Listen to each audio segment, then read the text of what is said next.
All right, so red-white angels. I like a lot of what this deck has doing. We've got some quality aggressive threats to start at the bottom of the curve in Knight and Adanto. Both Resplendent Angel and History of Benalia are cards that like kind of scale into the mid to late game okay. And then we got some powerful angels that are top end here. I like that the sideboard has some Tajics in the board to allow us to apply pressure when we're the beatdown. So like Tajic plus Banefire is kind of our plan against the control decks along with some Dawn of Hope. I'm interested to see how this plays out. I think this archetype's probably a pretty decent against like the other mid-range decks in the format, but I wouldn't be surprised if this deck struggles against like blue, black, and Jeskai control, which both those have been pretty popular at Magic Arena. This deck's probably very good against things like mono red and mono blue as well.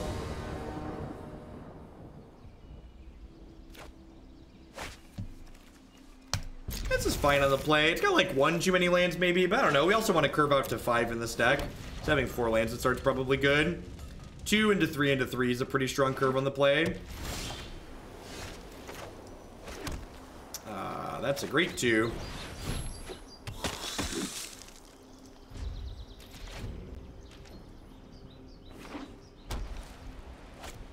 Yeah. Yeah, you just download it. Just download the normal Windows installer. I would love to offer eating your guy for 4 health.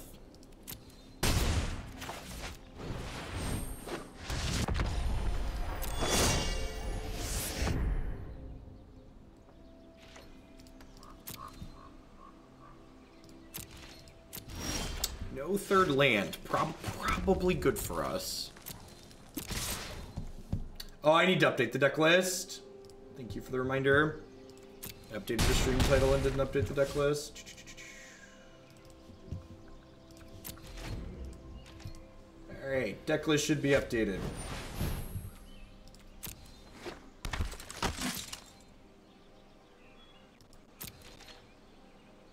I didn't play this because I was updating the deck list and clicked through it. For the sake of honesty. Wally, Pucker, Barry, thank you for the tier 1 sub. I appreciate that. Welcome. In the interest of transparency, I clicked through my turn while I was updating the stream.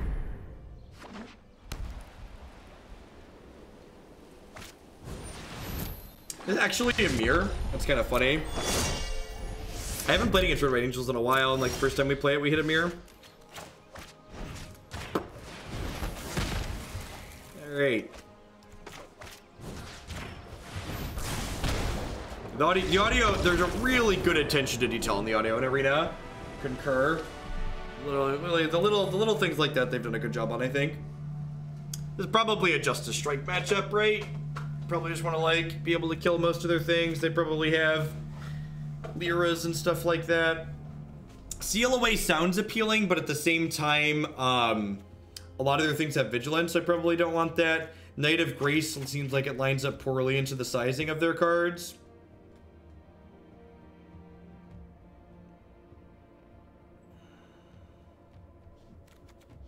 This doesn't line up well into their larger angels. One, Settle the Wreckage is probably fine. They likely have copies of Shalai, which makes Settle a little bit awkward. So I don't think I want to board in both, but I only need like 1 more card here, so that's probably good.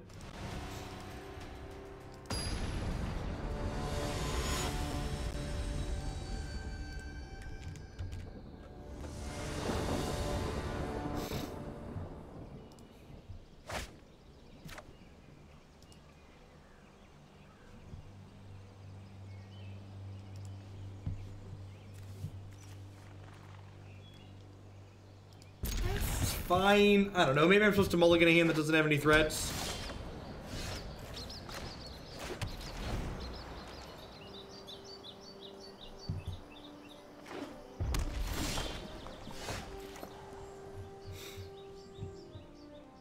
No, Shalai is just here as a 3/4 flyer for 4.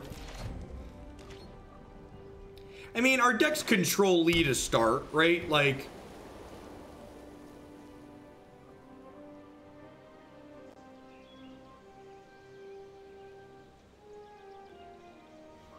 That's true. Day 9 has played more Pro Tours than me. Infinitely more Pro Tours than me, in fact.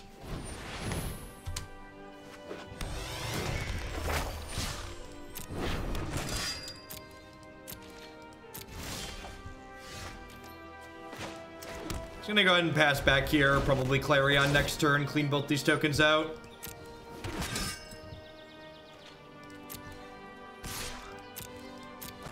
Yeah, the design on this card is really clean. Man, this Clarion's about to be great.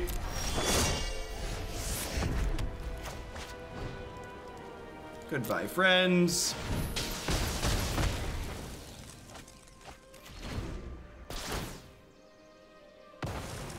Yeah, Day 9 got a community invite to one of the Pro Tours at one point.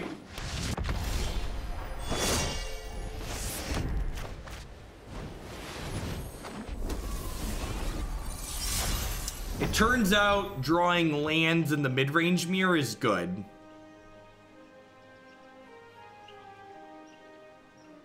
To the surprise of many, being able to cast your spells is good.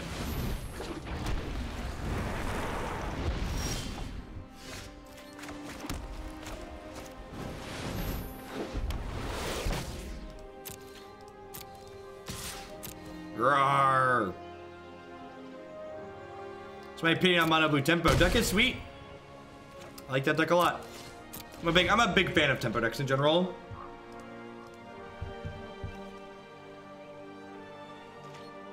Yeah, I'd go to a Pro Tour. Sure. Sounds fun. I'll do most things once. I'm just gonna go ahead and Justice Strike this one.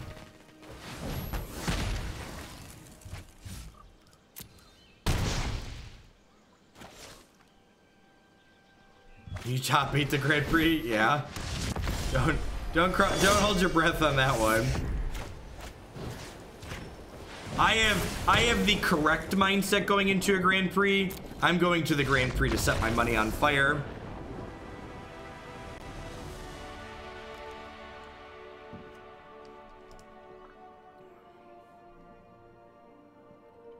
I didn't want to block with Shalai because that allowed my opponent to kill my Shalai with a Lightning Strike, a Shock, or a Swift Justice, or whatever it's called. Justice Strike. Justice Strike, I believe.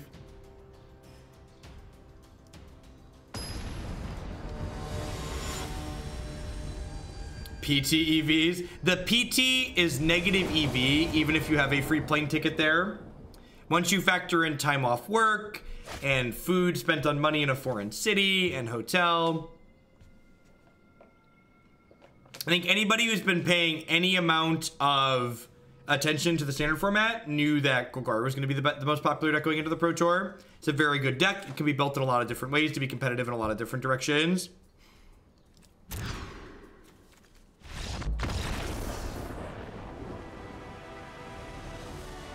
So winning the Pro Tour doesn't change the expected value of the Pro Tour because you can't know that you're going to win. So the expected value of an event, I don't understand what happened.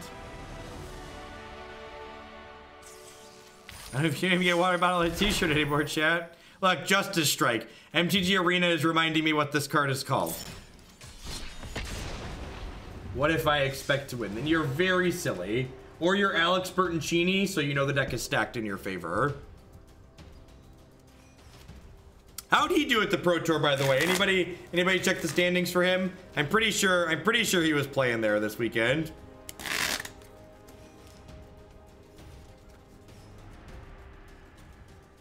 I mean, if you get an invite to the Pro Tour, invites to the Pro Tour usually come with airfare. So they cover the biggest expense, but there's still a non-zero amount of expense there.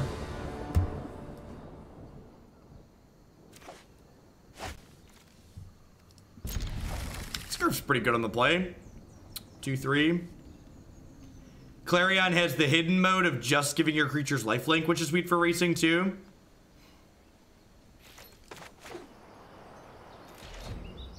You're not wrong, Bob.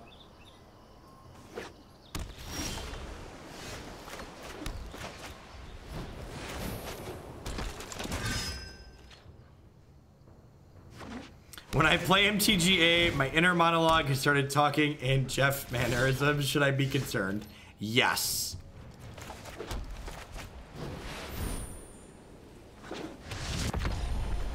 Look at 2 additional cards each time you surveil. That's a lot of cards. Only 2 more months for the 1-year mark. Jesus, thank you for the 10 months. Welcome back.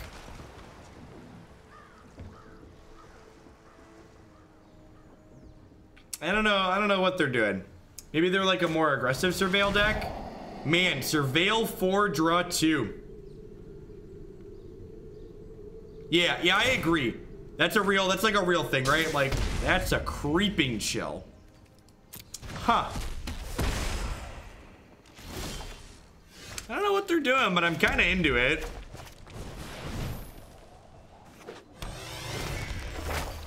Yeah, you think there's Phoenixes in their deck? There probably are Phoenixes in their deck, right?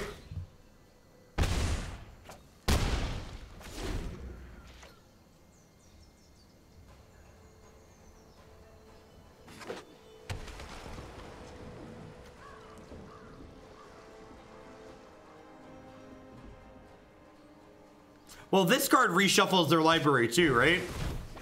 Oh no, chat. Chat, the NSA is here. Everybody act cool. Nobody looks suspicious.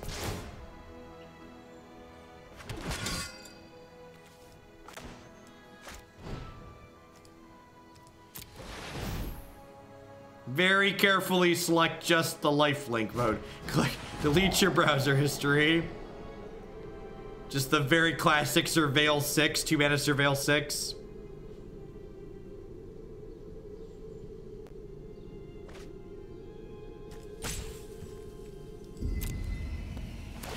Crap! Someone narked to the NSA, chat. I told everybody to act cool. Who narked? Listen, if somebody doesn't give up that they were the narc, I'm gonna have to time everybody out.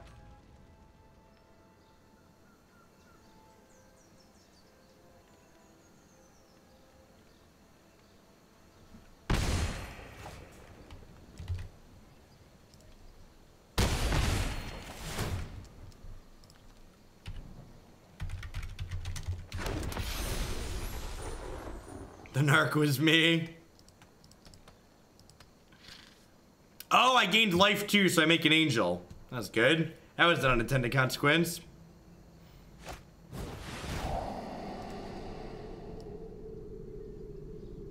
Man, they get to surveil like 12 cards here.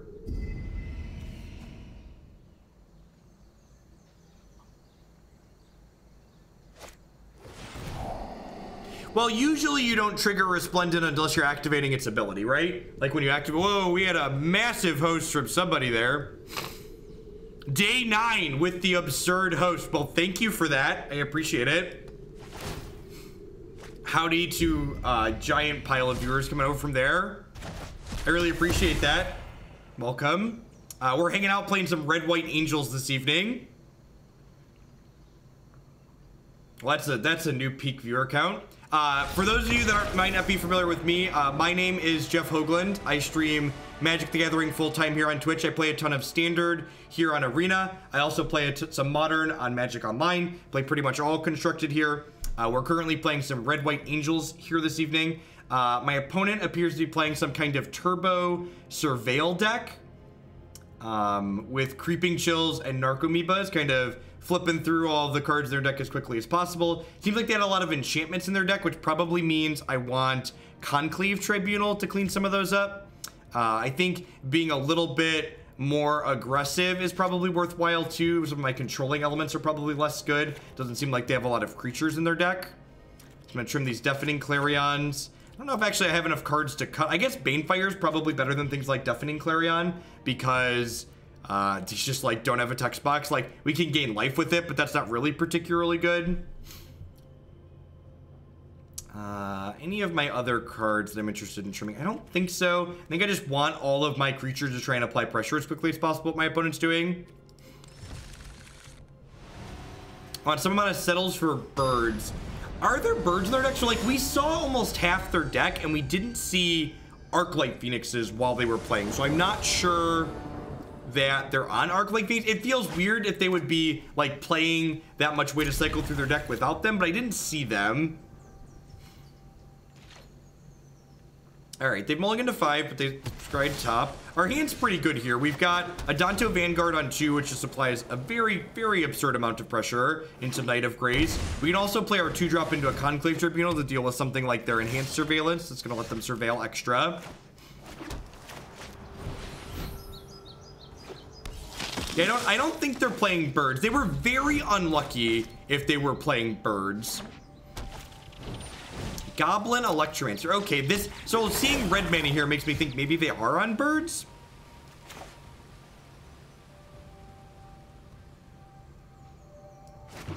I think I'm just gonna go ahead and Conclave Tribunal this surveillance here. I think this cuts down a lot of their velocity.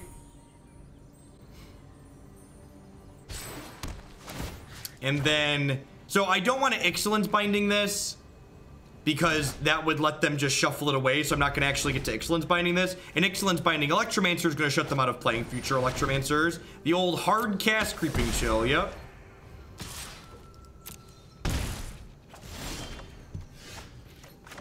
So I'm going to go ahead and bind up the Electromancer here, prevent them from playing future ones.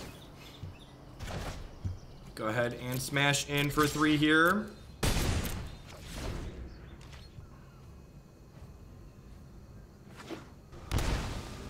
See if they just have a hard cast bird here. So there might have been merit to holding this in case they had a bird, but the thing about birds is, remember, even though Ixalan Binding says they can't cast additional copies of the card, Ixalan Binding wouldn't prevent my opponent from bringing Arclight Phoenixes back from the discard pile to play, so it wouldn't lock them out of future Arclights necessarily. We're a little bit flooded here, but one of the things I really like about the design of a lot of the cards in this format is Resplendent Angel's actually a card that provides flood insurance for us, because we can pay 6 mana and kind of get some more value going with this as the game goes along. Yeah, we're kind of set up well to race the bird without even activating this, right? Like, this is putting us to 9, but like we've got 5 power in play even if they kill this here. It would lock them in their hand, except the Phoenix decks often play cards like Tormenting Voice and Charter Course to discard cards out of their hand. Am I being baited into wasting my turn on activating this? Yeah, I got you, Wally. I feel like I'm probably supposed to just hit them for 8 here and then the Lyra. Since I drew the Lyra, I kind of just want to do that instead, I think.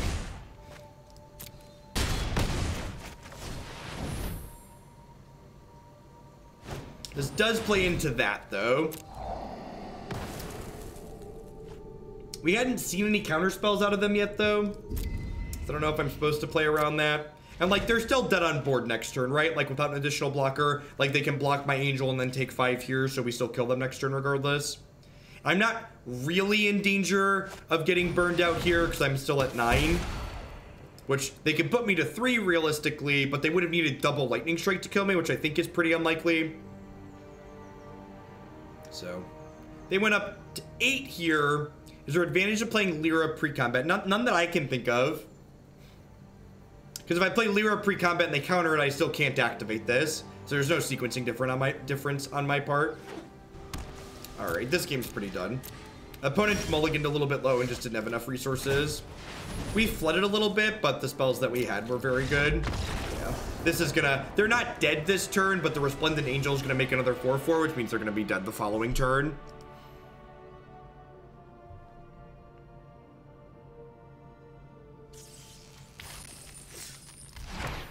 Memorial to War. Let's dive into another one here. Hope everyone's having a good Friday wherever you're in the world. Thanks for hanging out here tonight. Hope everyone enjoyed the Pro Tour today. I was watching that off and on while I was doing work around the house and at the gym. A lot of sweet decks in the standard format. Whole heck of a lot going on. Hey, hello, Mob. Thank you very much for the Prime support. I know there's a lot of great people making a lot of great stuff on Twitch. Thanks for dropping that here this month. Yeah, we had a very generous host from day 9. I might gamble with this on the draw just because the curve is so strong, but on the play we just can't keep one land. Sounds like not stellar, but I think on the play we can afford our first play to be turn 3. Hey, Fulpso, thank you very much for the Prime support. Welcome, welcome, welcome. Thanks for shipping your Bezo bucks this way this month. I think I'm okay keeping Justice Strike here. Be a little bit medium if the opponent's on a more controlling deck, but I think this card plays against a lot of the format. So when they play the Alpha on 1 and we have the removal spell, we have to ask ourselves a question. Do we want to try and slow down their development overall, or would we rather use our Justice Strike to actually answer their bigger plays? I think because I have these Resplendent Angels in my hand, I'm going to be in a pretty good position to race my opponent, which means I just kind of want to slow down their development rather than try and kill like their bigger plays. Do you think it would be better to build around Enhanced Surveillance or the other enchantment that mills you when you play a blue spell? So the other builds of the Phoenix style deck that I've seen play the blue spell that mills you. There was a deck list that came out of Japan, that tournament in Japan that was doing that. I haven't played with either of them though, so I don't really know firsthand what which one would necessarily be better. Oh, playing Lyra because she's an Angel Lord. That's a good thing to point out. No trades here. Would much rather keep my evasive threat.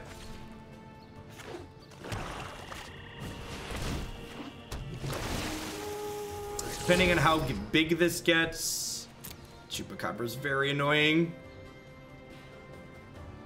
I wonder how this build of red-white lines up into green-black without... There aren't any Tocatli Honor Guards in this 75, which is a card that's very good in this matchup. So we're definitely getting Chupacabra next turn. The question is, do I want to take 3 or do I want to take 6? I think I want to take 6 and just keep pressure in play here. It's also slightly more resource efficient to cast my 3-drop this turn. So this is going to eat my Angel. They'll attack for 6. I'll go to 11.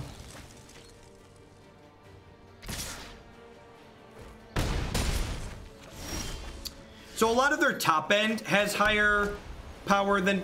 is that true? Have higher toughness power? Actually, I don't think any of the green-black top end has more toughness than power.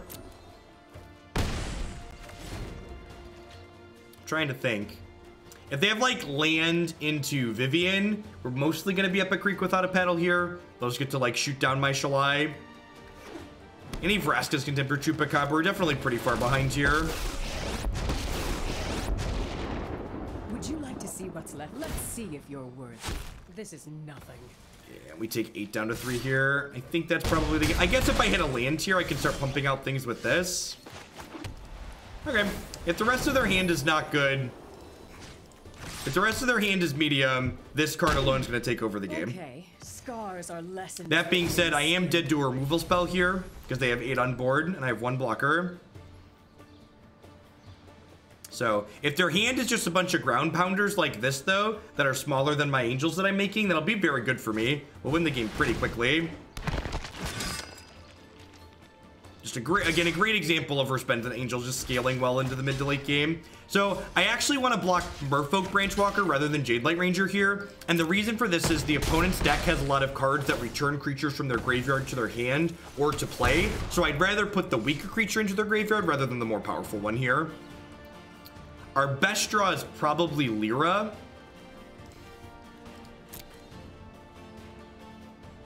So we give both of these lifelink. Anything other than a Lyra, I'm probably just activating Resplendent Angel again here and hitting for 9. Thanks, Hellboy. So I'll go ahead and activate this. We'll crack them for 9 here. And we've almost won the race, right? Like, we're going to 8 here. I'm going to have 2 blockers, and I have 3 lethal attackers. So they have 9 power in play, but they need double removal spell to punch through here. Find Finality is probably the card we're looking to dodge at this point.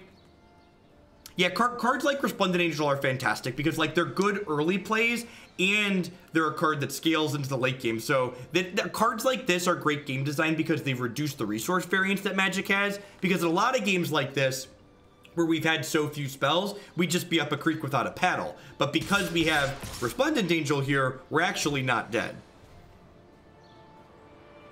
Oh, they die to Finality. That's a good catch. They die to Finality. Okay, and actually, the fact that they die to Finality here means I don't want to block the Midnight Reaper, because if I block the Midnight Reaper, they go to 2, and then they can Finality and not die. So I want to block these 2 because Finality kills them still now.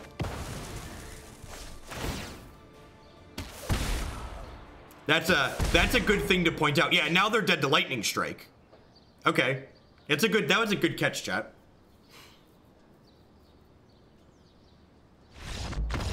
Sweet. Wow, I'm really impressed that we won that game. Resplendent Angel just like took it and ran. That was really good. We want a sideboard. I think Ixalan's Binding is too much of a liability in this matchup.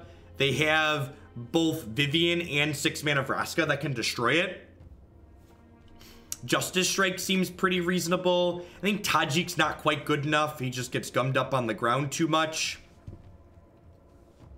I think Spyglass is fine because this is a card where when it gets destroyed, we don't get completely blown out.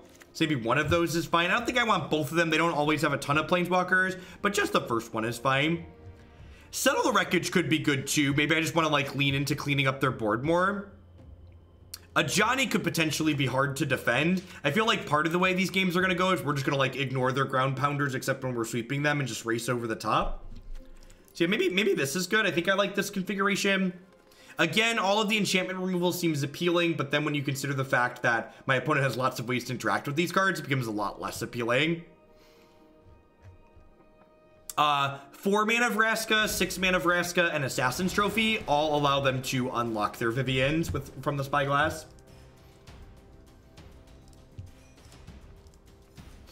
Wow, we actually had a good chunk of people from Day 9 so stick around. Maybe I will do one more deck tonight. I was thinking this might be my last one, but maybe we will play through the Bant Defenders deck.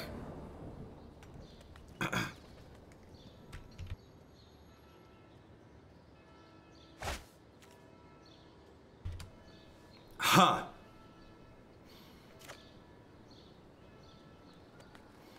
Adanto Vanguard is just like incredibly annoying for my opponent's deck to deal with.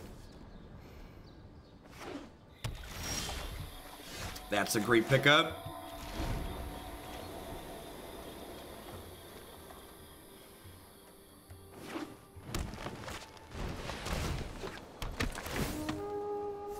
The Pro Tour was sweet. They had a lot of downtime like they always do. I think it's really awkward that they don't do time-shifted feature matches for the Pro Tour. You side into aggro and I missed it. No, this deck always has aggressive things in the main. Adanto's actually a really sweet card with Deafening Clarion because Adanto can survive Deafening Clarion, right? You like pay 4 and then save it and then it lifelinks for 3. How long have I been playing Magic for? I've been playing Magic casually since 2001, and I've been playing competitively since New Phyrexia in 2012. I have, well, I've never played on Magic's Pro Tour. I have a little over a dozen SCG Tour top 8s for their Open Series tournaments. I've also have an SCG Invitational top 8, a bunch of other smaller tournaments and stuff like that. Played Magic very competitively for a while. And I stream a lot here on Twitch. I'm here 30, 40, 50 hours a week now for almost a year. Midnight Reaper is so good in these matches. He just like takes all their Explorer creatures and turns them into cards that draw additional cards. How far into Red White Angels are we? We've been playing for about half an hour. I think this is our 3rd match. Second or third? I think it's the 2nd. We played a mirror match, and then we had someone. No, this is our 3rd. We played against the mill deck.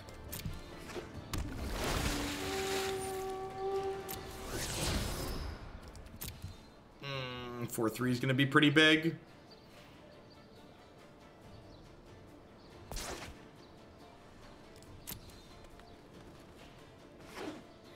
What deck do you think would be the best deck to craft first in Arena? I mean, the easy answer to that question is the best deck to craft is the one that you're going to enjoy playing. I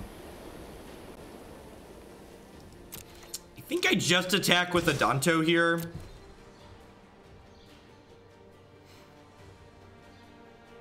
Because next turn, these things will be larger.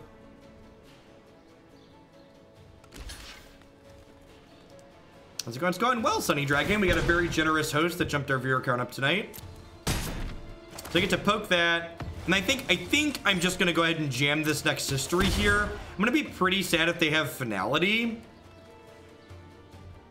I could also just double Vanguard here and just like smash in next turn.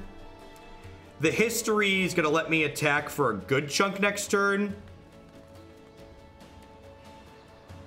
The problem with playing History of Benalia this turn is that it's incredibly resource inefficient.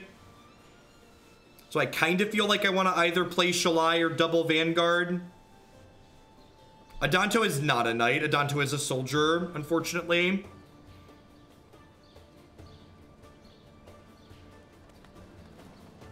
I'm just going to double Vanguard here. It adds 6 power to play next turn, whereas History only adds 4.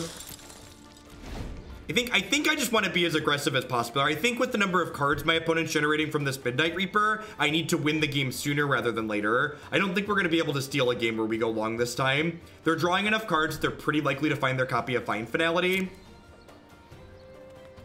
I think there's probably a good chance that like I get to smash next turn and they Finality me the following turn.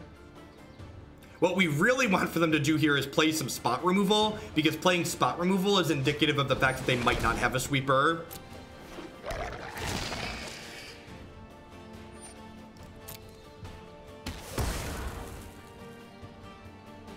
No, Finality does not target it. It just is a global effect that hits all creatures in play.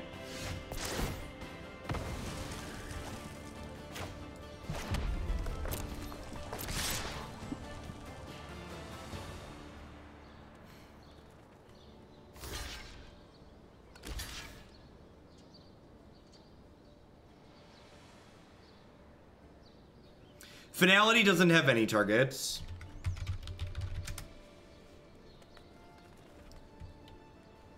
Pull up the text right here. You may put 2/1/1 counters on a creature you control, then all creatures get -4/-4. Neither part targets. I guess I save this. So now the question I have to ask myself here is, can I beat a copy of Finality? If I think the answer to that question is no, I need to just jam here. Like, do I, like, let's say they Finality this board. Do I have the resources left to beat, what, they have 1, 2, 3, 4, 5, 6, 7, 8 cards in their hand? So I'm gonna go with the answer is no, and I'm gonna play this Shalai, and I'm just going to concede if they have a Finality. That's one of the things you need to learn to do as an aggressive deck. When you're playing the aggressive deck, there's gonna be some board states when you can beat their best card, their sweeper, and there's gonna be other board states where you just can't. I think this is definitely a board state where I just can't beat their sweeper. That's pretty good too, though.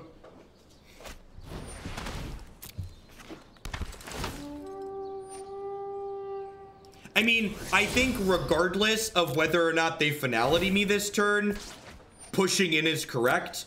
Because again, I think just with the leftovers that I have, I'm not going to be able to play through it.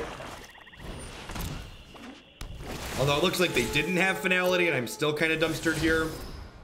Do I have any removal that kills this Wild Growth Walker in my deck? I don't think I do, right?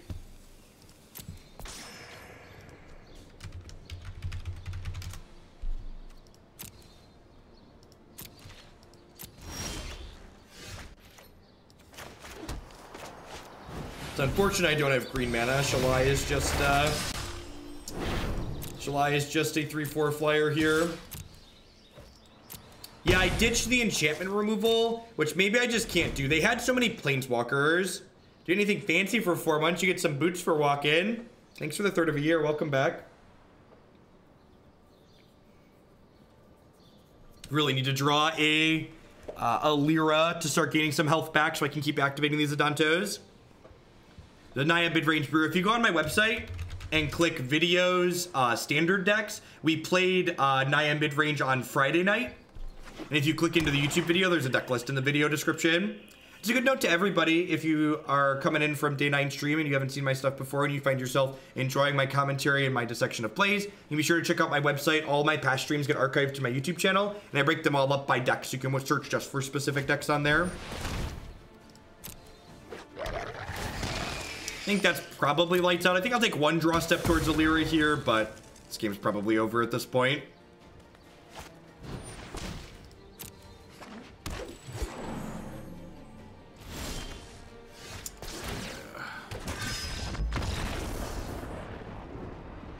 Yeah, there are more aggressively slanted builds of red-white that play things like heroic reinforcements, but this build does not.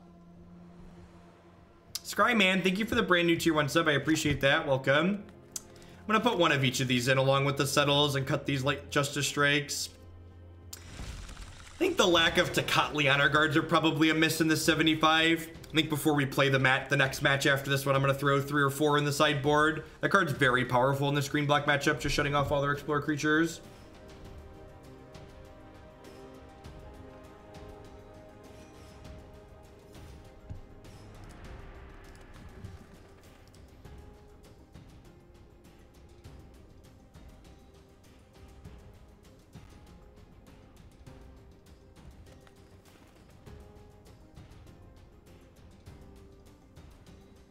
Yeah, that's fair. Look, no numbers. Yeah, why would they ever get rid of mulliganing? Mulliganing is one of the most strategic parts of Magic. Adds a lot of, yeah, the Tocatli honor guard just shuts off so much of their deck. Usually they have like 8 to 10 Explore creatures and then Chupacabras and potentially some other things like Golgari Finebroker.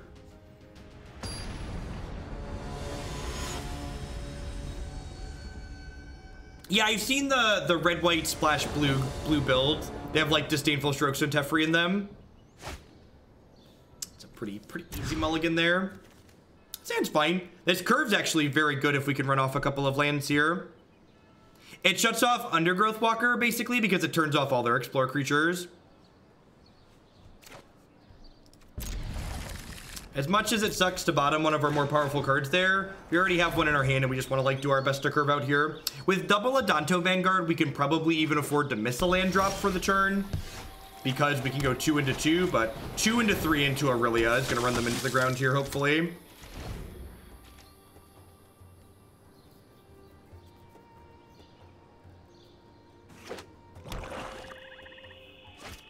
Hey, appreciate that, Scribe Man.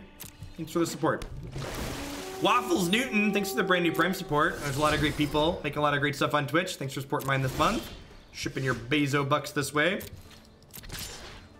I would like to pay 4 and kill your Branchwalker.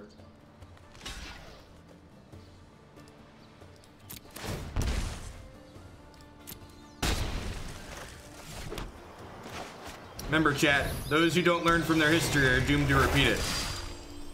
This card's so powerful.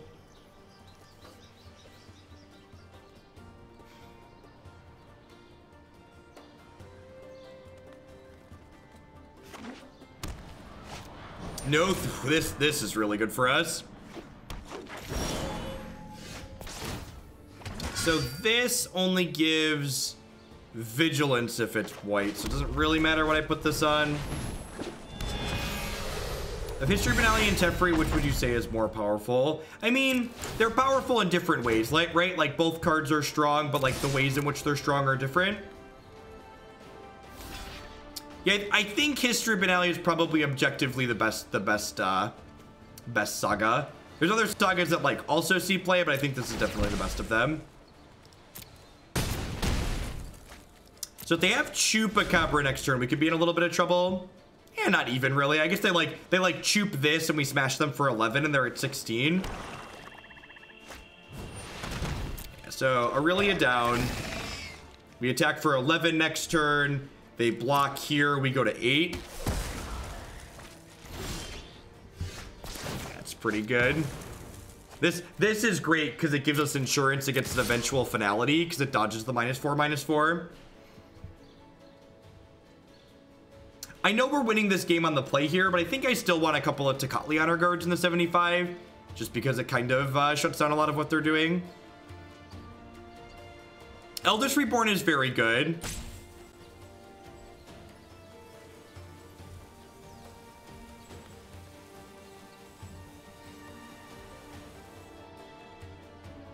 Are they just take 11 here?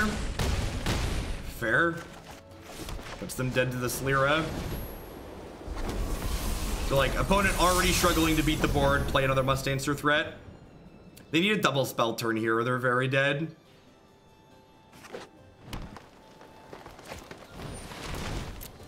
Okay, Chupacabra is kind of like a double spell, right? Like it deals with one and then it blocks.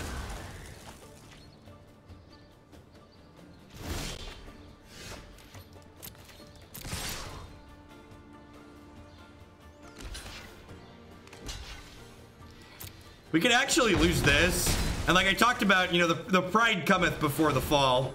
Talked about winning this without Tocatli. Like, those Chupacabras gave them enough time. If they go land finality here, we could die. I think it's right to play out the Adanto Vanguard because we want to have them dead through a single blocker this turn. But definitely. All right. All right. Survey says.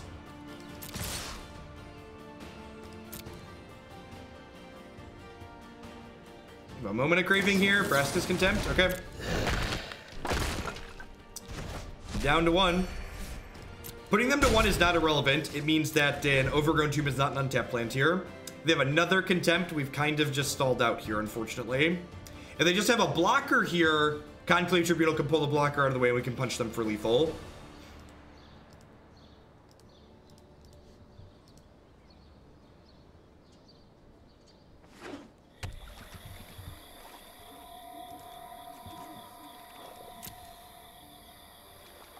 This deck really doesn't have any way to generate card advantage, no. If they're smart here, they're getting back Branchwalker. Yeah, I like this play from the opponent. This is pretty conservative. Just don't die to a removal spell. All right, so like we need like Lightning Strike this turn. Whoa, all right, never mind, didn't matter. All right, we stuck it out. Someone call the police. There's been a robbery. Easy game.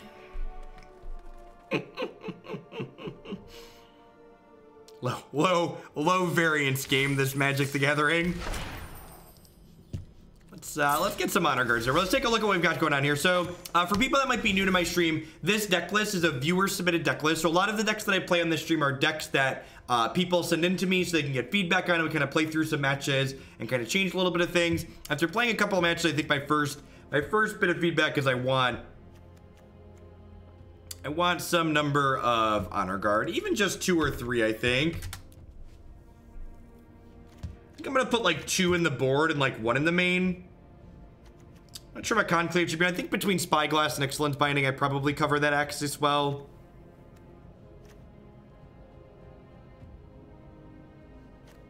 I don't know, like our deck doesn't have. I honestly think I'd probably cut Dawn of Hope before I cut Banefire. Like these are both cards for the control matchup, and like Banefire probably is more primed to steal games than others. I think this Johnny in the main deck is probably some nonsense. Our deck has a pretty high land count. Like we're playing 25 lands here. You know what's very possible too? Our deck has a high land count. I wonder if we're supposed to play a white Memorial or 2. Like we don't have any 1-mana spells, so like just having our turn 1 be like tapped Memorial go is probably fine.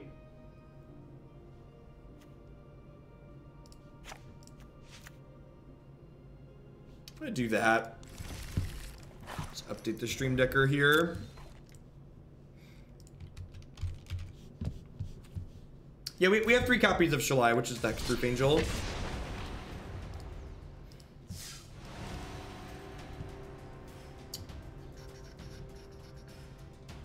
He's having a bad day. Good evening, DMS's wife. The man on the talkie box would like to hope your day gets better. I'm getting fidgety. That probably means I should stand up. Enjoy the ride, chat.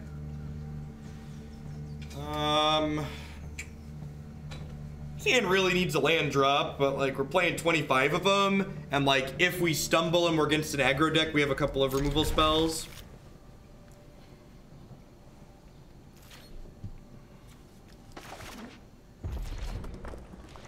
Make them think about mono red for a hot second. Watch our 3rd land be like the Memorial on turn 3. Just like tap land tilt.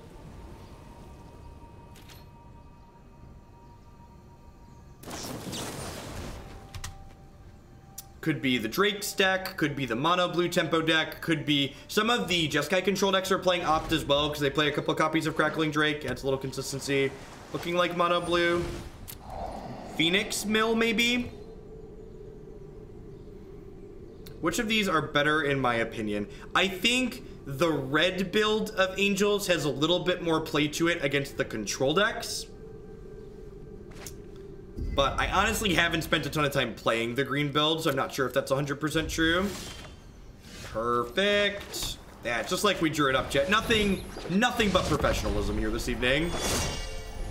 I'm gonna put Bant Defenders back in the queue. Let's finish that. We'll finish up with that one tonight. Since we had a bunch of wonderful people stick around from the host. Oh, they are a control deck. Interesting. I think I just want to stick this Shalai. Removal spells in my hand suddenly looking a lot less appealing in the face of a control deck.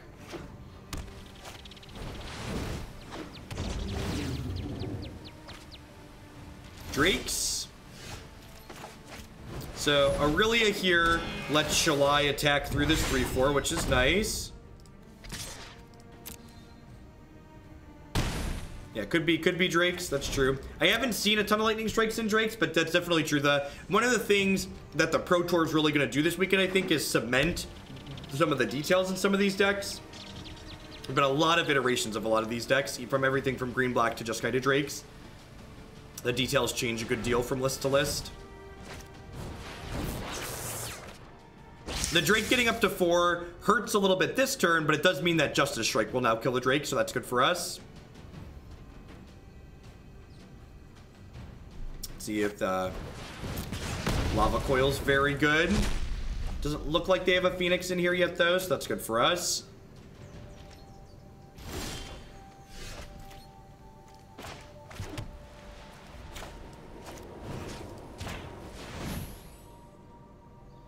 They have a dive down? They do not. I think I'm just gonna play this to gain life. Is it crazy to play this as a gain 4?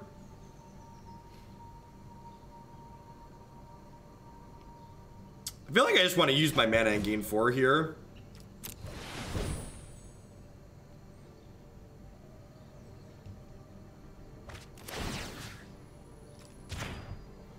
Hey, Derelict, thank you very much for the brand new tier 1 sub. I appreciate the support. Welcome. My wife says your name is Talkie Box Man. There's probably a good deal of significant others that know me simply as the Talkie Man Box. How do you deal with the Phoenix card? Is there a way to counter it other than killing it and then destroying the egg with a spell? Oh, that's a different Phoenix. So this deck plays the Arclight Phoenix, which comes back from their discard pile when they play a certain number of spells. That shock there is real aggressive and pretty good for us. They have a second bird. Gross.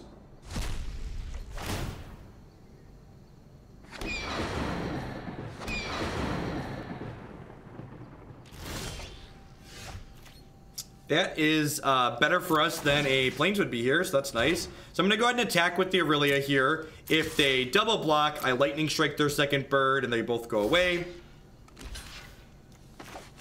I think it's correct to save my Aurelia here. There's probably a pretty good chance they bring both these birds back next turn, but I think I just need to play through these here.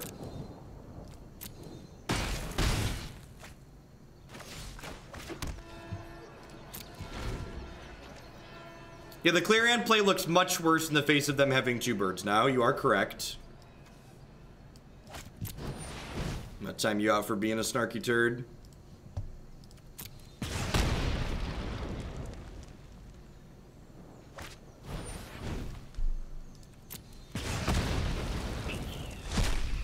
Probably gonna die to these birds.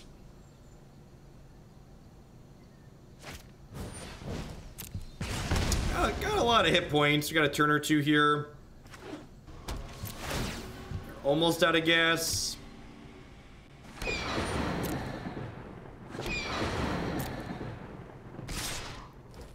Looking to draw a Lyra or any flyer. Any threat really. Even History of Benalia is fine here. Perfect.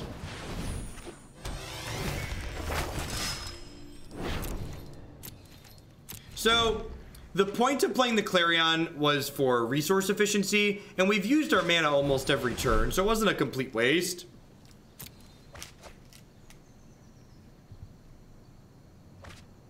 Third bird. Gross. Big Drake. So dead to a... I'm blanking on the jumpstart card that gives this haste, but we'd be dead to that.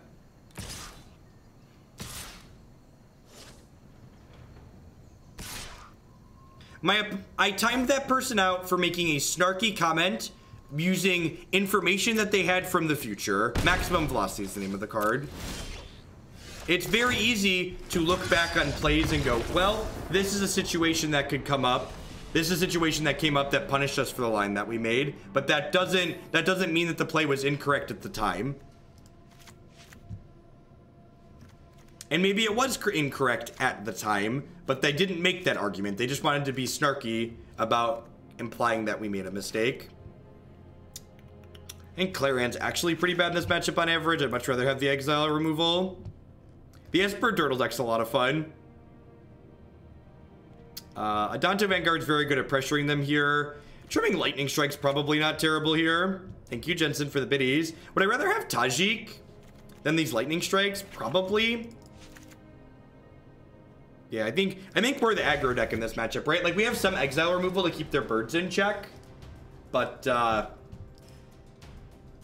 think seems not unreasonable to just race them, especially on the play. Is Bant Fog or Esper Dirtle better, you think? I think the Fog deck is slightly better, Jet. I think the Esper deck's reliance on the Amulet is a little bit of a liability. I think the Esper deck's more fun to play, though. The Esper deck draws more cards.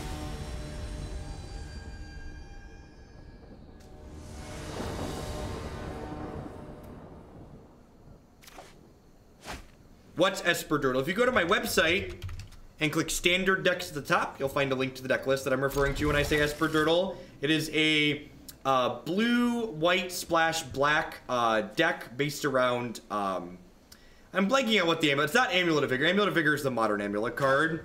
Primal Amulet is the name of the standard amulet. That gains a bunch of life, draws a bunch of cards, eventually takes all of the turns. You can find a ton of great standard content on my website, sorted by deck list. You can also just find generic playlists of all the stuff I played on my stream. Well, that is a phenomenal draw. Adanto Vanguard was the best draw in our deck, but this was a close second, so we just get to go 2, 3, 4, 5 right up the curve here on the play.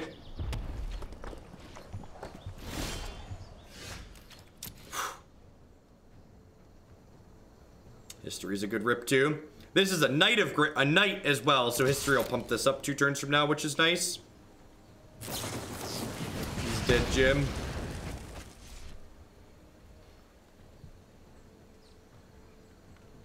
Real decks have curves, chat.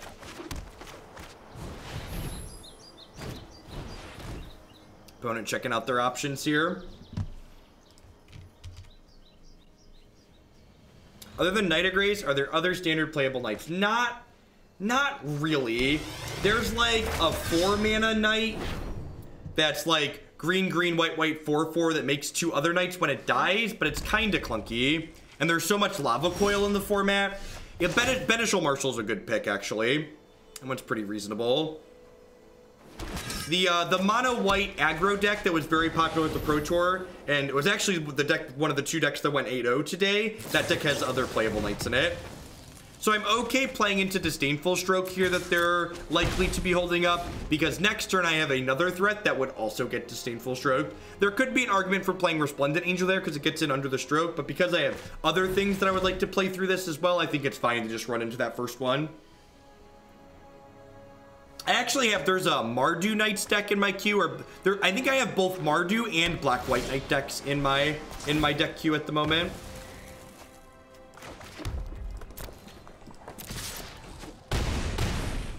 Do I play into another Disdainful Stroke here? I don't think I do. I think I'm gonna play the Resplendent Angel, because this way if I draw a land, I can just activate this next turn. That's great, Zam.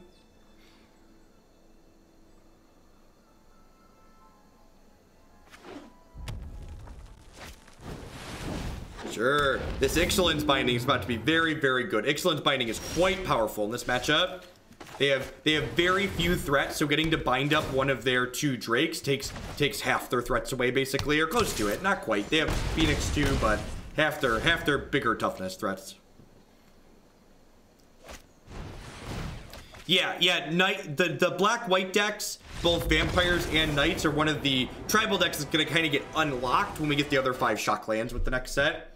All right, I'm not going to do a full shill here, but enjoy my sponsor page for half a second while Arena uncrashes itself. Sometimes it dies at the end of a game. These people are great. Buy their stuff. These people, also kind of great. Consider buying their stuff. On to game 3 against the Drake decks. Once we prepare, we got to get all of our assets together, chat.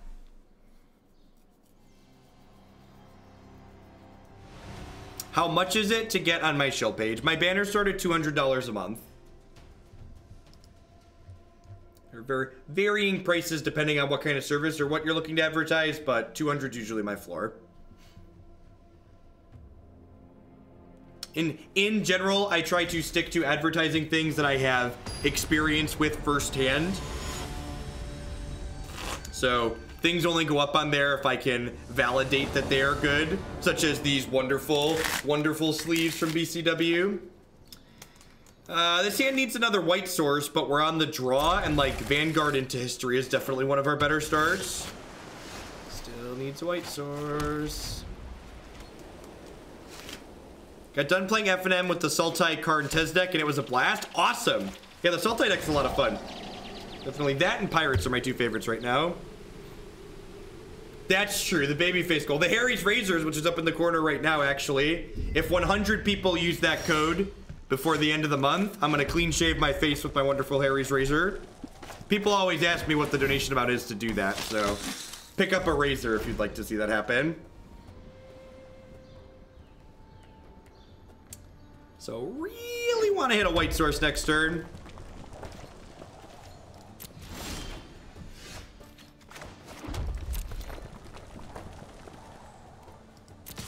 Do I advertise other video games? I pretty much only stream Magic these days.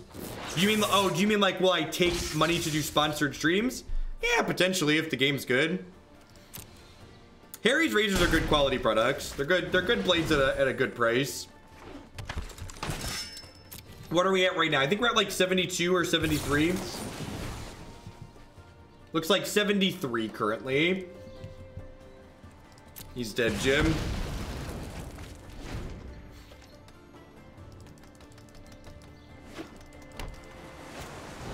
All right, please give me a 4th land. I don't get anything special at 100 of them. I get so some of my banners I get payment based on the amount of time the code gets used, and Harry's is one of those. So in the honor of full transparency, every unique person that uses my Harry's code turns into dollars in my pocket. That's why I put up the incentive. Ral, that's interesting. Yep, right. The fact that Ral cranks up to 6 here is so big. Hope we get something good. You can DM me on Twitter, or you can drop me an email to jeffhoagland@linux.com. I think I have to give Ral a love tap here. I guess there's only 3 spells in there. There's a good chance they play 3 spells next turn though, right? Or like 2 spells and they kill my Aurelia. I think I have to give Ral a tap down to 1. It doesn't feel good. Come on.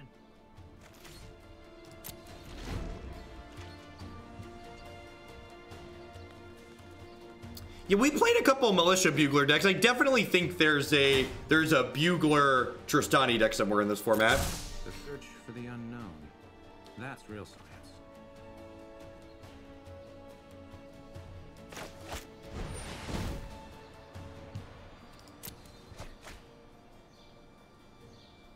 So hopefully Aurelia lives through the turn, and then we can smack them for 4 and Adanto Vanguard, finish off Ral. Do I have stats on how the advertisements perform on my shell page? I mean, I can give you stats based on how my sponsors have performed in the past. They vary depending on, like, what the service is, right? Like, obviously, I've sold far fewer mattresses than I do Harry's conversions, for instance. All right, Real's dead, but it drew them 2 cards and gained them 8 effectively, so... Yeah, the detail to the sound effects in Arena is really good for the level of immersion that the game has.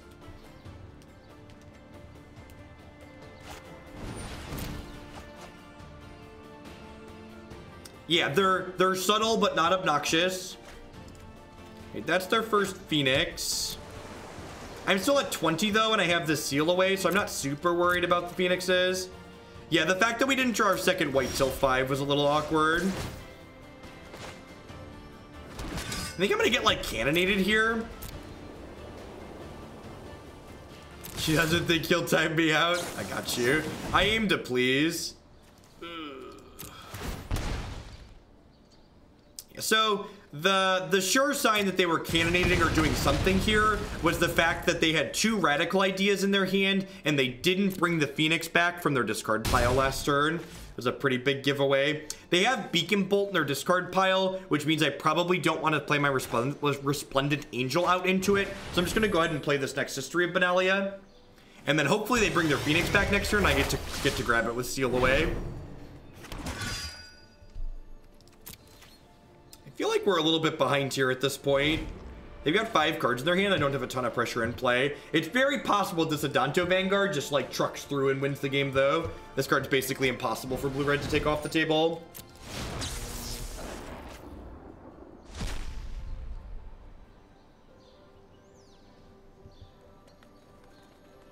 So that's their first spell, that's their second spell. They didn't bin a second Phoenix with any of those, which is incredibly good for us. Hope they had a giant game board with Jeff's face. I do get to choose the order of the history triggers. I don't have anything in my deck that gives haste though, so there's not really much advantage to that. Yeah, they need an X4 is their answer to Adanto Vanguard. Please attack me, please attack me, please attack me. Tilt. This card's so awkward sometimes. That's a pretty good one.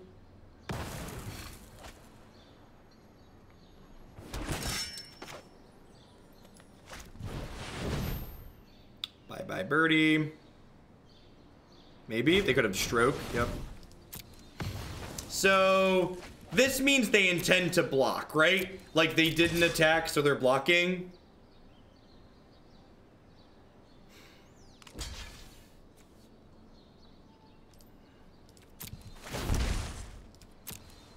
So like they use their Phoenix as a deal for, which I think is okay for us. Just need to like take it off the board. They only have 3 cards here. They're down to 1 jumpstart card in their bin. So the number of times they're gonna be able to bring this Phoenix back is definitely numbered. That's incredibly annoying. I guess if they don't have, oh, they have the Beacon Bolt for removal spell here. So we're probably gonna see Beacon Bolt kill this knight. If they use the Beacon Bolt to kill the knight, that means they don't have a removal spell guaranteed for the Resplendent Angel though.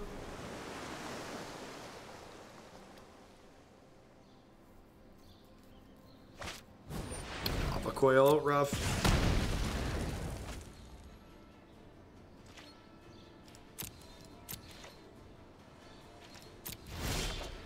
The Rals have seemed very good out of their sideboard. I think it's the first time I've seen Ral out of the deck. I think I have to pressure the Ral because I don't want Ral to just be able to tick down for free and kill my thing. Since I drew another history here, I'm going to lead on history rather than the Angel. Because again, ideally I'd like them to use this Beacon Bolt before I deploy my Resplendent Angel.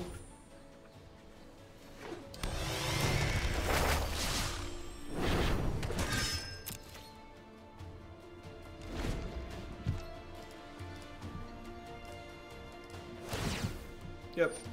Not surprised to see them draw here. See what the wind blows in. Hopefully this will finally be a way to get the Beacon Bolt out of here. Because if they don't take this knight off the table and they don't have a blocker, I'm going to get to kill the Ral next turn.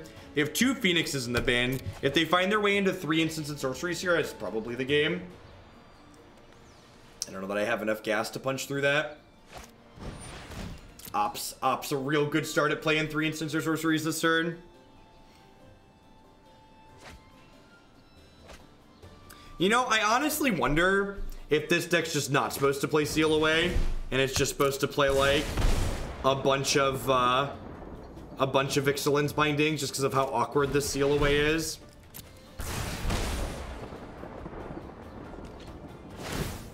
You're just going for lethal here.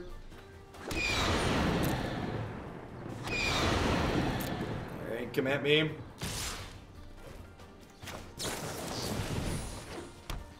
Yeah, I could see Lava Coil just being better.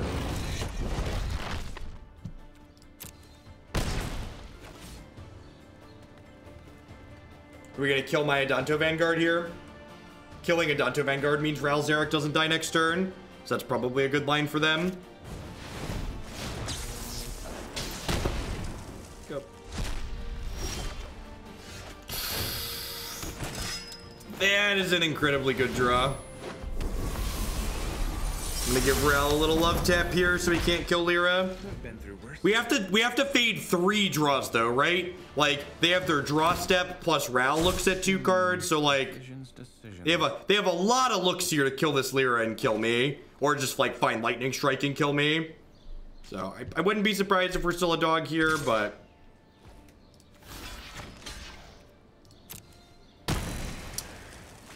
oh, did they not realize that that card has first strike? Yeah, shame concede.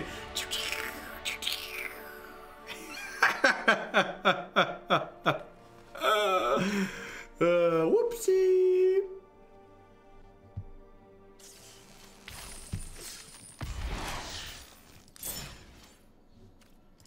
All right, let's play one more. So I'm gonna make a couple of small edits to the board again here. I think I'm okay with this. I think I'm okay with this main deck.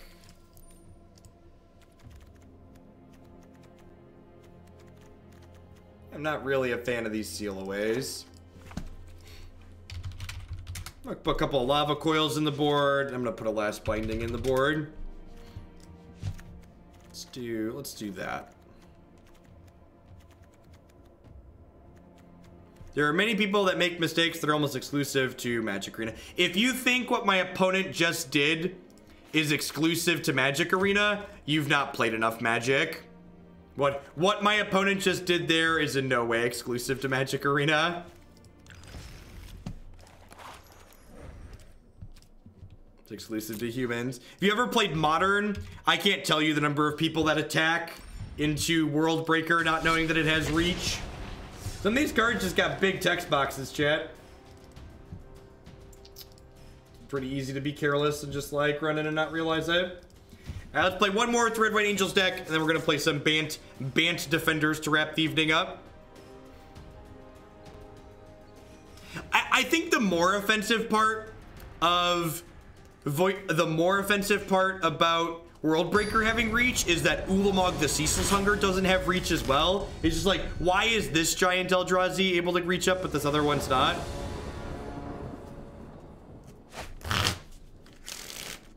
Sane's okay. Could use a 3-drop, but got a lot of those in our deck to draw to, and we're on the draw. Okay, Black Green again. Sweet. We've got Tocatli Honor Guards in our 75 this time. We did manage to squeak out a win against Black Green even without them, so with them, hopefully we'll be even a little bit more favored. Yes, the player who went undefeated day 1 at the Pro Tour, the 8-0 player at the Pro Tour who 5-0'd constructed, did not realize their Aurelia had mentor, or had just forgotten about it. So like, saying that those type of things only happen in specific situations, that's just not true. Those are just human things. Just human things. Treasure map, okay. I actually really like this. I think more green-black decks should explore the idea of having treasure map and probably Karn in their 75.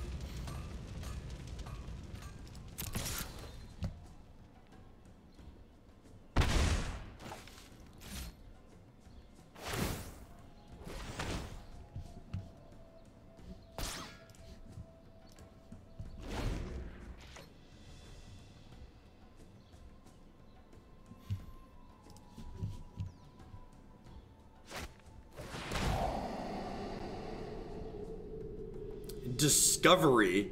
What are you doing over there? So, I mean, oh, they're playing Sultai. Are they playing Sultai Planeswalkers? They might be playing the Planeswalker deck. They might be playing the Planeswalker deck that just had an awkward opener.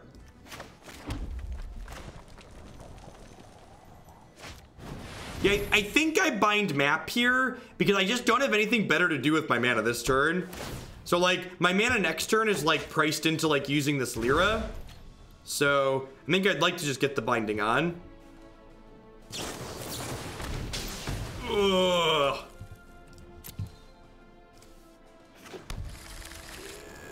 Yeah, looking like the Sultai Planeswalker deck.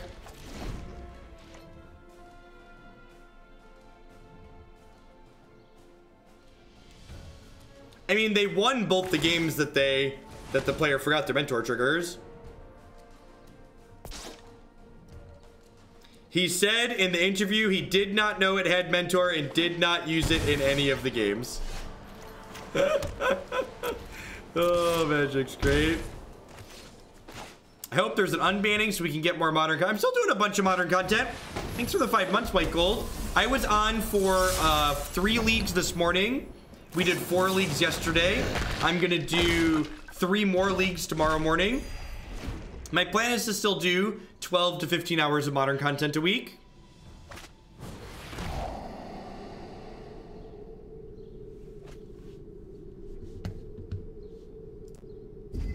Our Clarions and such looking incredibly awkward here.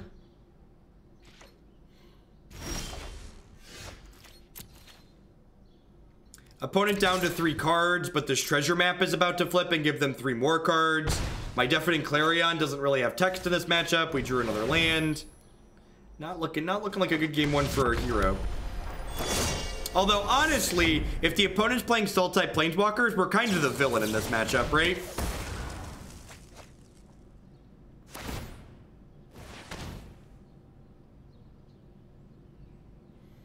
Hey, Johnny boy, thank you for the $10 tip. I appreciate that.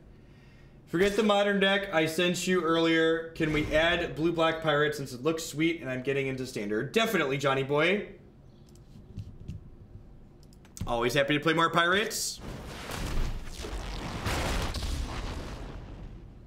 Wherever I go, I leave bodies in my wake. Oh, this is cute. They're gonna flip this now and then get to sack a treasure probably. Draw a card. So they're not playing exactly the list that we've been playing because they have Vraska Queen in their deck.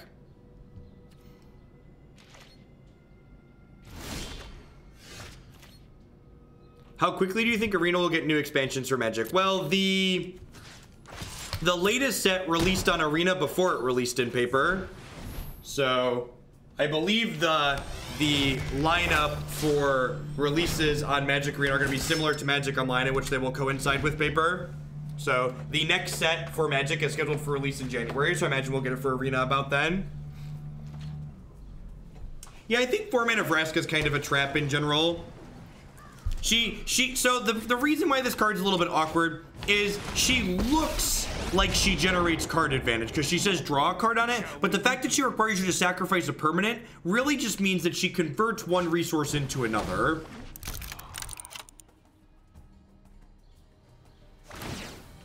Of course.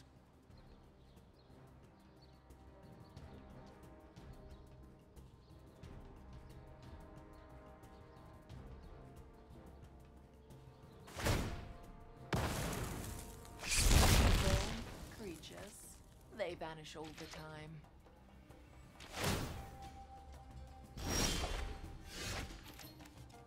Oh wow, we're just not beating this board.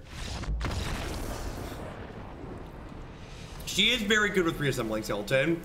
She's good with cheap cards that generate value, right? Let's cut all this clunky removal from my deck. Get these Deafening Clarions out, the Swift out, Tocatli Honor Guard out, and Lightning Strikes out. That card is Mazavith when it flips over. Yes, yeah, the opponent's deck would be classified as a Super Friends deck. Usually 3+ different Planeswalkers people refer to as Super Friends. If you'd like to see something close to what the opponent is likely playing, obviously we don't know for sure because we don't have their deck list. We've been playing something similar on stream the last couple of weeks, and this is likely very similar to what the opponent is currently playing. It doesn't have red mana, but it also doesn't have red spells. Adanto into History on the play is very good. Actually, I might lead on Knight of Grace, because Knight gets powered up by History. What do you think of running Immortals in the sideboard? I think 6 mana is a lot for an aggro deck.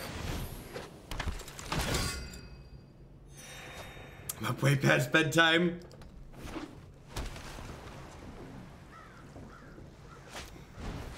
Yep.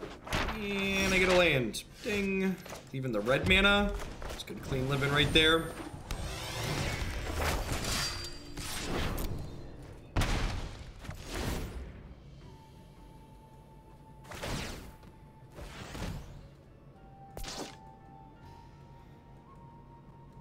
Fountain of Renewal doing some work here.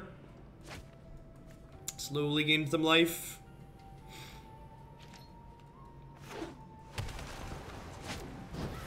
Yep. How many decks have we played today? This is the...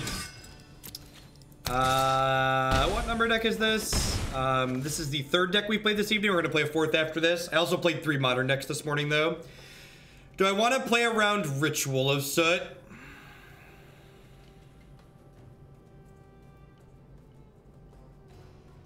Do I want to play around Ritual of Soot? This is lethal, so I'm going to go with no. Just make them have it. They go to 16 from these, and then these will be 16 power worth of knights.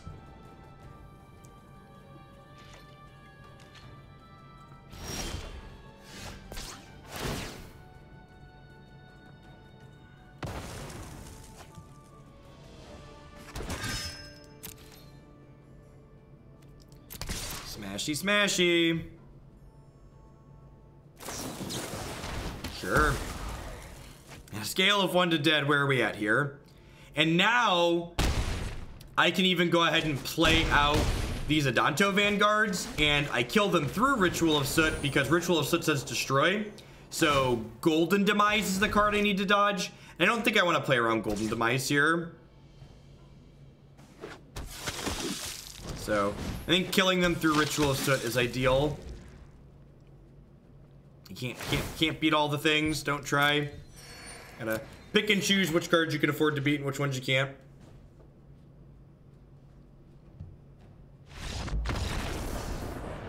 Fumble a little bit and they died.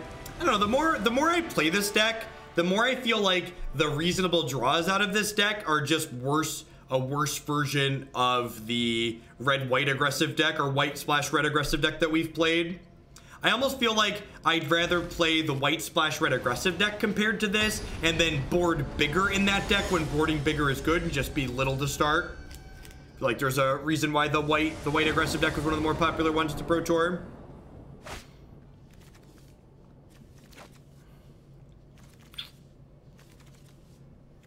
Is this good enough?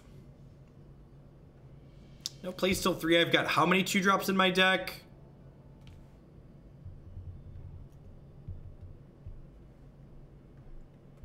I think this is fine. I'm gonna mulligan for a 2. That's the 2 I was looking for.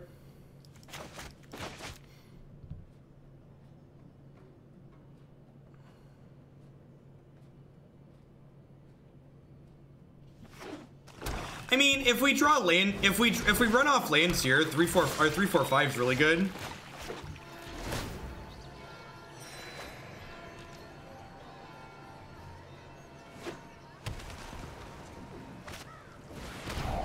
Discovery is better than Thought Erasure for us.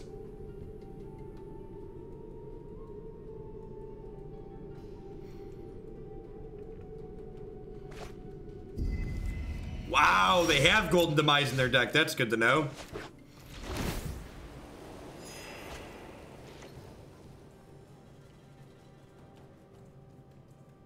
Nice, Holler. Yeah, it seems very strong.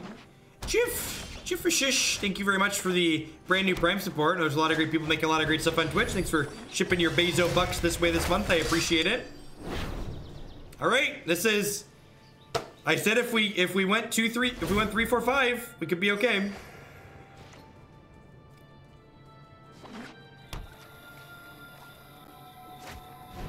Sure. So we're gonna lose Aurelia here, I assume. Tinkety! Welcome, welcome, welcome. Thanks for the Prime support. New subs, be sure you pop into the subs Discord. We talk about magic and all sorts of other wonderful stuff there. Knight of Grace Hexproof does not prevent against Golden Demise. So Golden Demise doesn't target explicitly, it's just a blanket global effect. And everybody else out there, even if you don't want to send your Bezo bucks in this direction, make sure you go give them to somebody. Think of giving your Twitch Prime to someone streaming as taking money from a giant corporation and giving it to someone making content.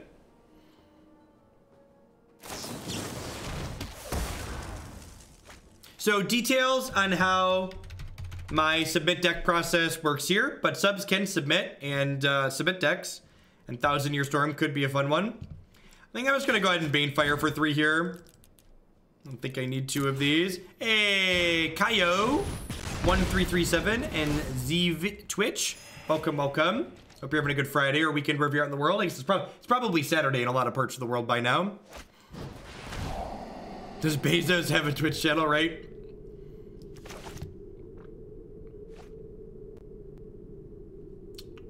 So hoping to draw a land or 4 mana spells.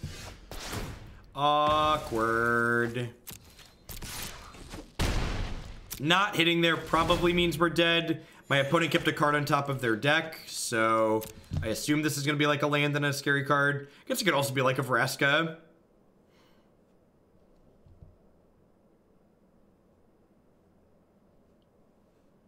No, I feel like a lot of the decks that exist in the format have a lot of play and counterplay to them. The decks that don't have counterplay against a lot of the popular decks in the format just aren't very good. I will defend my ally. You may regret that choice. All right, enjoy your land. If we hit an untapped land here, we can Banefire to kill Karn. I think killing Karn is more important than playing Lyra this turn. This will not deter you.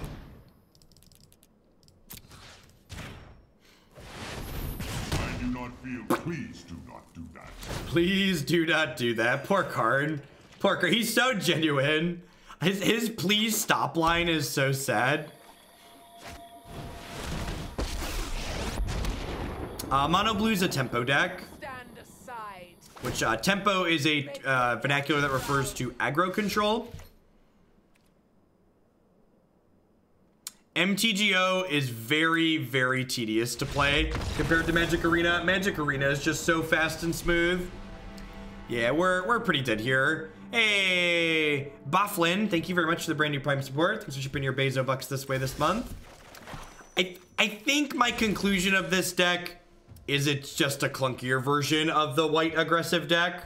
For those that aren't familiar, there's a lot of lists that'll come out of the Pro Tour. I don't have it in my deck editor right now. You can also find it on my website in the editor section. But basically, the good draws of this deck, I feel like, were the ones that were like Adanto Vanguards into History of Benalia, and the white aggressive deck just like has those draws more consistently.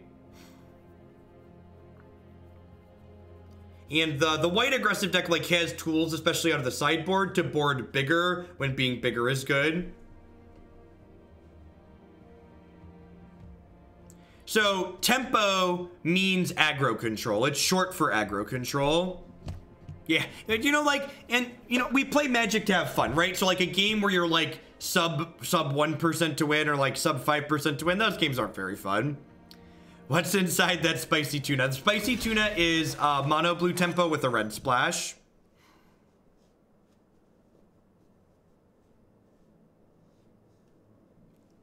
Was your submission the Red White Angels deck, Mayor Emanuel? We did not play Bantwell.